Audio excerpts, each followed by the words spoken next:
tempat kata revolusi bermula. Wow,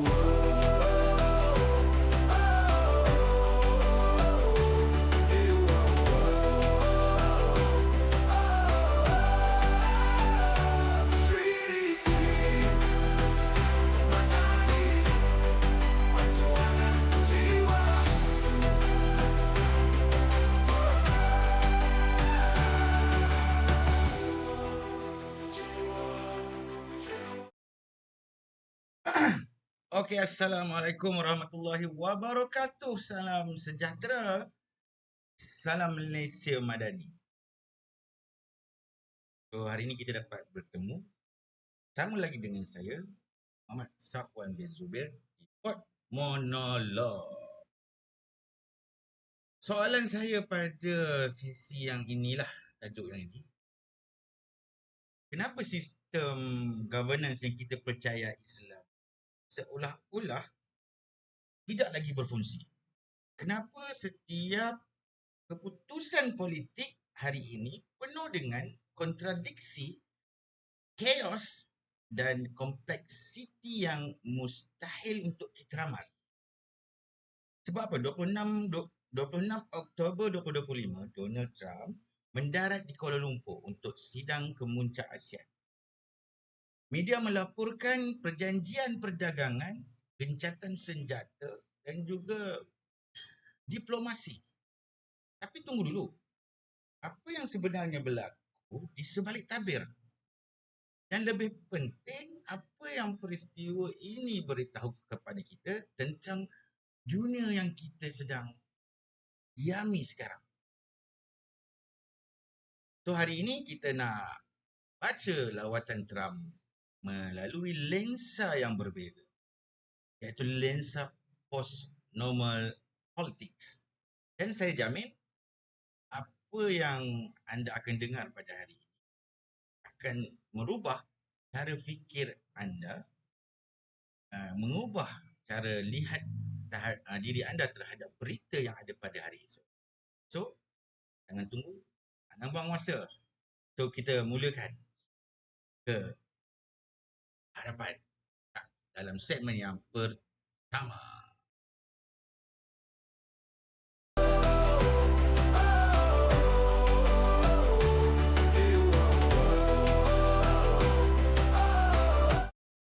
Okey, kita bersambung. Sambung lagi dalam segmen yang pertama. Okey, pada 26 Oktober 2025, Presiden Amerika Syarikat iaitu Donald Trump telah menghadiri sidang kemuncak ASEAN yang ke-47 di Kuala Lumpur. Ini merupakan satu perkara yang amat mengejutkan oleh seluruh negara dan juga seluruh dunia yang menyaksikan peristiwa tersebut. Ini lawatan yang pertama oleh Donald Trump ke Asia semenjak dia dipilih sekali lagi menjadi presiden. So, apakah sebenarnya agenda rasmi? Takkan tidak ada agenda. Sebab apa? Kalau kita kenal watak Trump adalah seorang yang egois. Tapi mengapakah kali ini beliau sanggup turun ke Malaysia dan menghadiri sidang kemuncak ASEAN? So, ada 3 perkara utama yang saya dah cuba dapat kupaskan melalui post-normal politics. So, yang pertama, pertemuan bilateral dengan Perdana Menteri Malaysia iaitu Datuk Seri Anwar Ibrahim fokus kepada perdagangan, pelaburan dan juga kerjasama strategik. So, ini adalah 3 perkara yang dilihat menjadi punca dan juga sebab Donald Trump untuk datang juga ke Malaysia bagi bertemu dengan seluruh kepimpinan di negara ASEAN. So, yang kedua, pengumuman perjanjian perdagangan antara Amerika Syarikat dengan negara-negara Asia, termasuk Malaysia.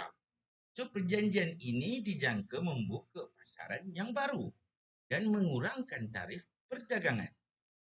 Walaupun ada beberapa suara yang kita dengar di luar bercerita tentang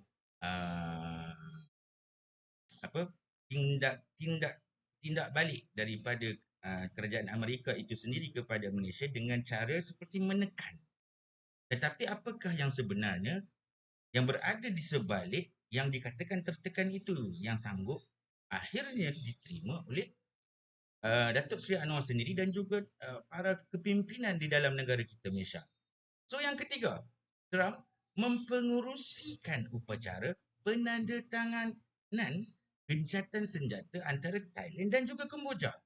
So konflik sempadan yang telah berlangsung bertahun-tahun akhirnya dengan kehadiran Trump ke persidangan ini telah menjadikan perjanjian damai antara Thailand dan Kemboja. Walaupun sebenarnya ia adalah rentetan daripada usaha yang telah dilakukan sendiri oleh Datuk Seri Anwar Ibrahim bagi mendapatkan gencatan senjata antara kedua-dua buah negara tersebut. Nampak standard kan? Nampak macam biasa kan? Nampak macam lebih santai gila ni kan?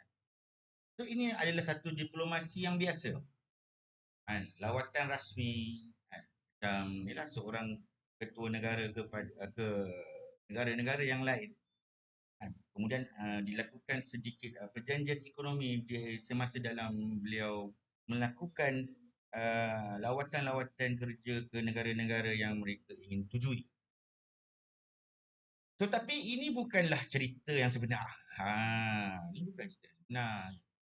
Itu adalah cerita yang kita nak dengar. Yang cerita yang telah kita didengarkan oleh media kepada kita. Kita tetap ambil dan kita tidak buta-buta menolak. So, jika kita gali lebih dalam daripada 3 perkara yang telah saya sebutkan tadi, kita akan nampak sesuatu yang jauh lebih besar sedang berlaku. Cakap situ, ini semua sabar. Orang ni tak nyabar.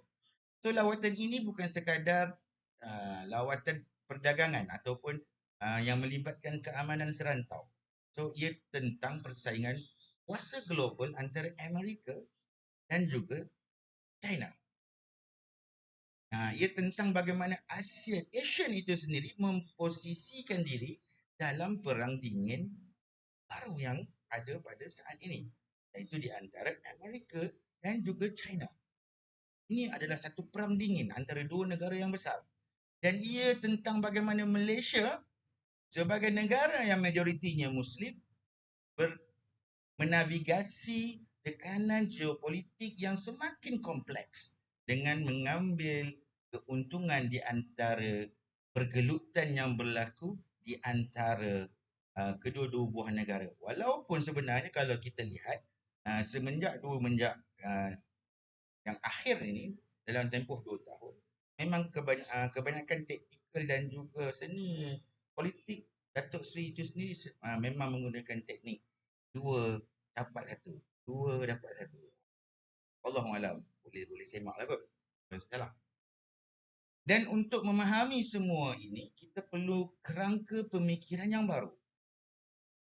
Kerangka pemikiran yang baru. Maknanya kita tidak boleh menggunakan kerangka pemikiran yang lama. Sekiranya kita masih lagi bertakuk kepada kerangka pemikiran yang lama dan tidak mahu untuk menerima kerangka pemikiran yang baru disebabkan keselesaan yang kita sedang hadapi pada hari ini, maka bukan kepimpinan itu yang salah nanti ke hadapan, tetapi diri kita sebagai rakyat itu sendiri yang salah.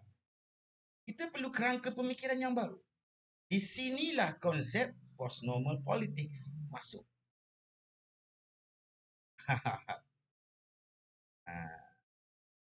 Walaupun dia bukan cerita yang sebenar. So, kita nak ceritakan nanti ke depan sikit apa itu teori post-normal politics. Sebenarnya tak apalah, nanti kita tengok nanti ke hadapan. Kita rehat kot sebentar. Salah kan? Tak salah. Okay, kita rehat. Suara membela, perjuangan takkan pernah reda. 4 kata revolusi bermula.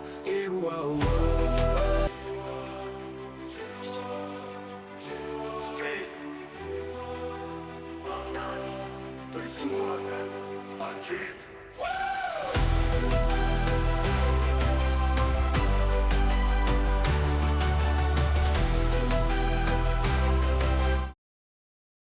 Okey, kita bersambung lagi untuk segmen yang seterusnya.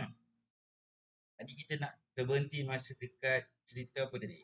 Cerita kenapa Trump datang ke Malaysia. So, ini yang tadi sebelum ni adalah cerita berkenaan dengan 3 perkara yang telah saya sampaikan. Kenapa Trump datang ke Malaysia. Betul? So sekarang kita nak ceritakan apakah itu 3 C. Apakah C yang disebutkan tu? Complexity, chaos dan juga kontradiksi tu. 3 perkara ini akan terkait dengan lawatan Trump ke Malaysia. Dan anda akan nampak ini bukan sekadar lawatan diplomatik yang biasa-biasa. Ini bukan. So kita tengok yang pertama.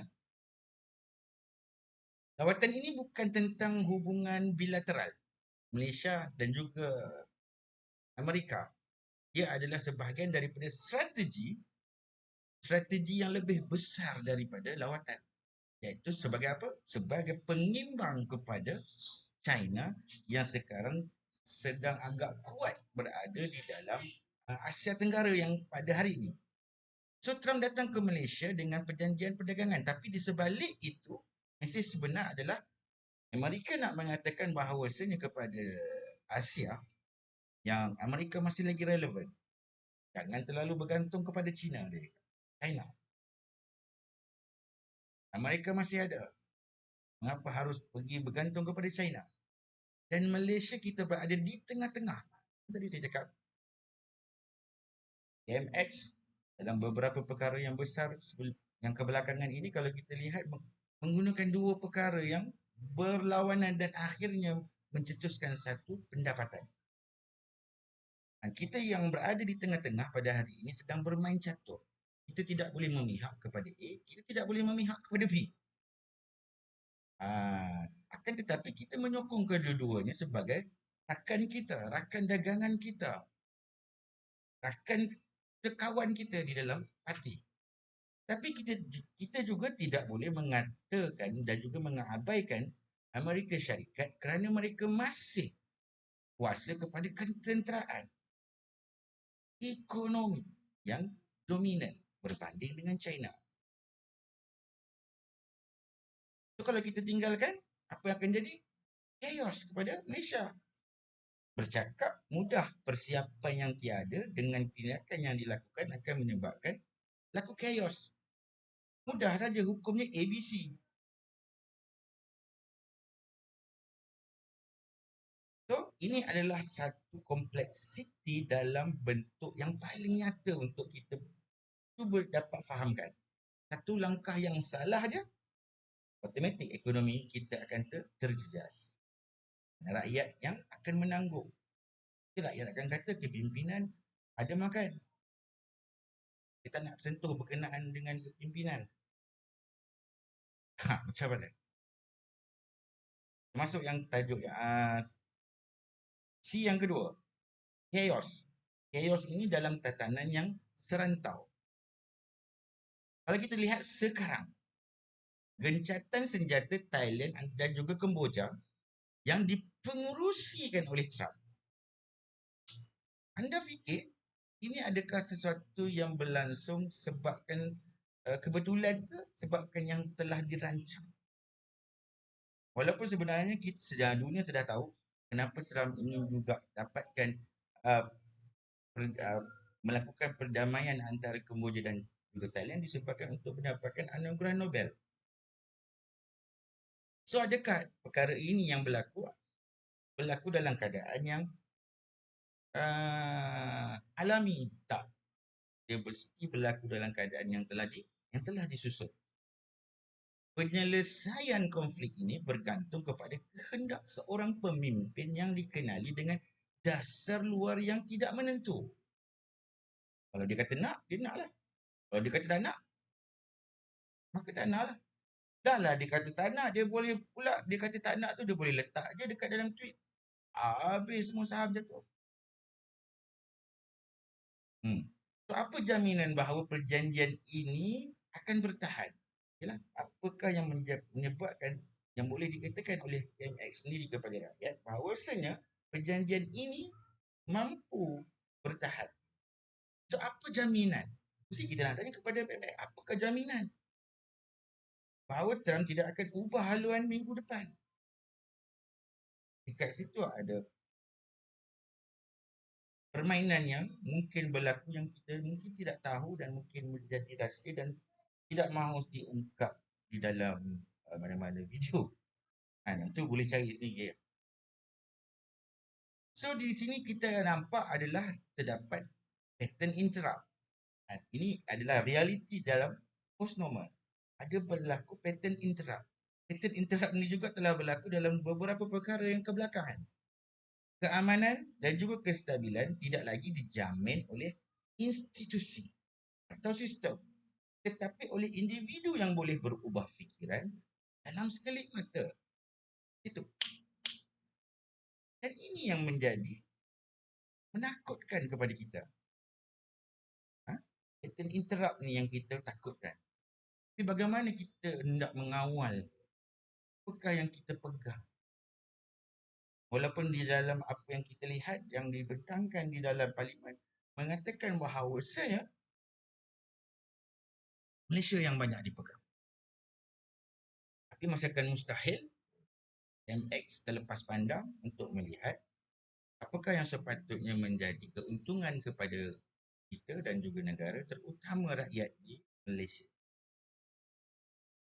Jangan mungkin kita terlalu cepat untuk marah tanpa kita mengambil satu pendekatan yang apakah yang ada dan juga berlaku di sebalik.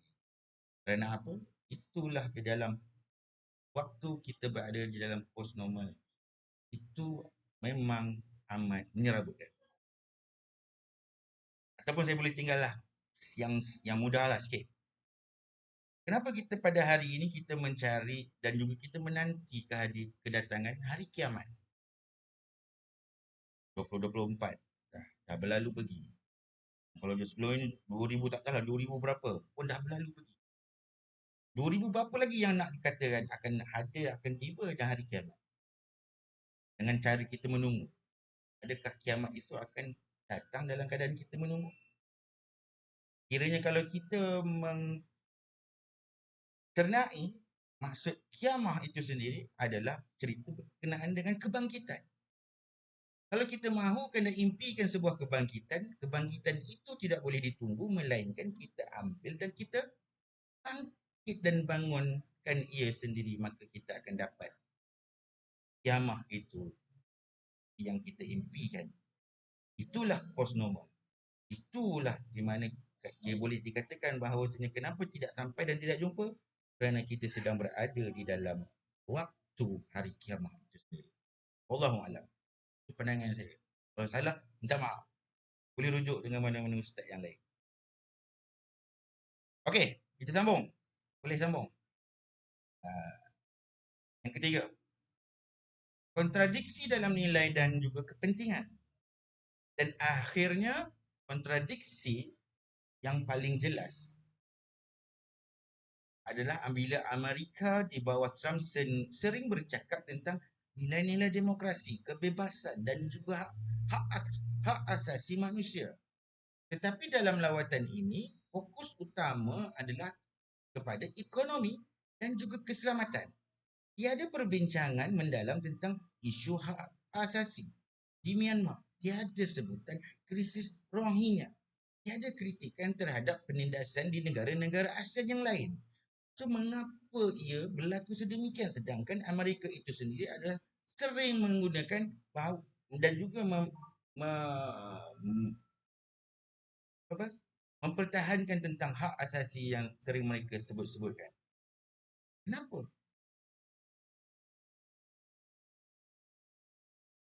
Kenapa pada hari ini kalau kita lihat kepentingan ekonomi dan juga strategik lebih penting daripada nilai? Dan Malaysia sebagai sebuah negara Muslim, kalau kita lihat, menghadapi kontradiksi ini yang serupa. Kita ingin mempertahankan kedaulatan dan juga menyuarakan isu global berdasarkan nilai kita. Namun kita terpaksa berhati-hati agar tidak menjejaskan pelaburan yang datang penting kepada diri kita terutamanya negara, daripada pihak yang terlibat dalam konflik yang lain. Kita mahu kebebasan itu memilih, tetapi geopolitik hanya memberi kita pilihan yang buruk. So inilah sifat sebenar politik postnormal. Kita terperangkap dalam sistem di mana tiada keputusan yang 100% betul dan juga 100% salah. Hanya keputusan yang menguruskan kontradiksi. Mengambil keputusan ketika waktu postnormal bukanlah satu keputusan dan juga memikul tanggungjawab yang agak berat. Ada implikasi? Yes, ada implikasi. Apa yang tidak ada implikasi? Semua perkara ada implikasi lah. So, apa implikasi? Rehat 2 minit. Boleh?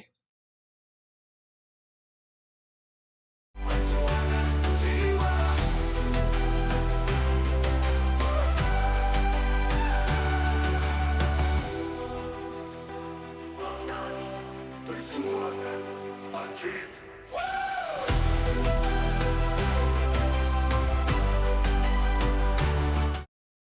Okey, kita sambung. Ada implikasi? Yes, ada implikasi. Kiranya implikasi ini kita tidak ambil berat dan juga tidak ambil peduli, maka janganlah kita risau. Kitalah yang bakal menanggung implikasi yang saya bakal sebutkan nanti di bawah. Tapi itu adalah saya. Mungkin ya, mungkin tidak. Okey. So implikasi kepada negara Islam dan juga Malaysia. Sekarang kalau kita fokuskan kepada Malaysia dan juga dunia Islam secara yang lebih luas, apakah implikasi lawatan Trump ini kepada kita? So yang pertama, dari segi delima strategik Malaysia. Malaysia berada dalam kedudukan yang sangat unik boleh dikatakan. Dan sangat sukar pun boleh juga dikatakan. Kita perlu bermain catur berbilang dimensi. Dia tak boleh main satu-satu. Sekejap kena main belah sini pula. Sekejap tak faham tak? So, ekonomi dengan China, kita bermain pula keselamatan dengan Amerika. Solidariti dengan dunia Islam dan pada masa yang sama menjaga kepentingan nasional kita sendiri. So, ini memerlukan literasi geopolitik yang mendalam. Kita perlu merenung, kita perlu menghayati dia. Bukan sahaja di kalangan para pemimpin, tetapi juga di kalangan para rakyat yang berada di bawah terutamanya. Dan apa yang mendirikan sebuah negara itu dengan adanya rakyat.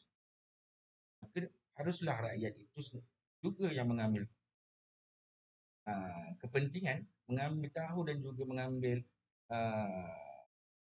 pembangsaran yang ada yang sepatutnya dilakukan dengan baik. Sekiranya apa sahaja perbuatan yang kita lakukan sekarang itu akan mendatangkan lebih buruk dan lebih fatal kepada kita ke hadapan. Okey, yang keduanya adalah peranan dunia Islam dalam tatanan global baru. Dunia Islam secara keseluruhan menghadapi cabaran yang sama seperti kita, Malaysia. Kita mempunyai sumber yang besar dan lokasi yang strategik. Tetapi kita juga pada hari ini dilihat berpecah-pecah. Sama dengan negara Islam yang ada. Kita di Malaysia ini bukanlah dikatakan bersatu padu. Kita sedang berada dalam kegoncangan, malah petaka kesatuan ummah yang berpecah-pecah disebabkan oleh orang kita juga. Tak ada kesatuan, tiada visi bersama. Tetapi mahukan kemenangan. Maka akan nanti ke depan dia akan dipijak mudah-mudah dia oleh siapa yang pandai bermain catur. So dalam era post-normal, ini adalah kelemahan yang fatal kerana kuasa global akan sentiasa mengisi ruang yang ditinggalkan oleh perpecahan yang berlaku tadi. So kuasa luar tidak akan berurusan dengan satu blok negara Islam yang kuat. Mereka lebih suka berurusan dengan negara-negara yang berpecah-pecah. Terutama Malaysia, sebab tu dia suka dagang. Membolehkan mereka mengeksploitasi sumber dan juga pasaran secara individu. So lawatan Trump Walaupun fokusnya adalah kepada ke Asia Tenggara, adalah peringatan bahawa kekuatan geopolitik kita bermula dari quality governance dan kesatuan kita yang ada di dalam negara ini. Okay? So, dah sampailah kesimpulan. So, jadi hari ini di penghujung hari, di penghujung cerita lah. Peristiwa 26 Oktober ini benar-benar ajarkan kepada kita apa dia. Lawatan Trump ke Kuala Lumpur adalah penamat rasmi kepada zaman politik di mana kita boleh membuat ramalan yang mudah. Kita hidup dalam post-normal times di mana politik adalah tentang menguruskan krisis yang tidak pernah kita fikirkan dan membuat keputusan dalam kekaburan yang tidak pasti langsung. Kompleksiti menuntut kita untuk berfikir lebih holistik. Chaos menuntut kita lebih flexibility. Kontradiksi menuntut kejujuran intelektual. Jangan kita sempitkan pemikiran itu kerana apa? Bagaimana kita ingin berfikir secara holistik yang lebih dengan pandangan yang lebih luas. So pattern interrupt dan juga tone shift, direct, personal, urgent. Ini adalah tugas yang berat bagi pemimpin yang mahu memimpin ke hadapan. Tetapi sebagai rakyat, tugas anda juga sama penting. Jangan hanya menjadi pengguna berita yang pasif. Lain kali anda membaca tentang perjanjian, jangan tanya apa yang berlaku. Tanya siapa yang sedang menguruskan chaos ini. Dan apakah kontradiksi yang mereka cipta untuk kepentingan jangka pendek. Hanya dengan mengamal literasi postnormal, ini barulah kita mampu dapat menuntut governance yang lebih adaptif dan juga jujur daripada kepimpinan kita pada hari ini. Saya harap dapat menjadi satu buah yang pemikiran yang baik pada anda. Saya rasa cukup sampai di sini. Jumpa lagi, saya Safwan Zubair. Terima kasih kerana berani membaca dunia yang pelik ini bersama saya di Pod Monolog. Sampai jumpa lagi. Assalamualaikum warahmatullahi wabarakatuh. See ya.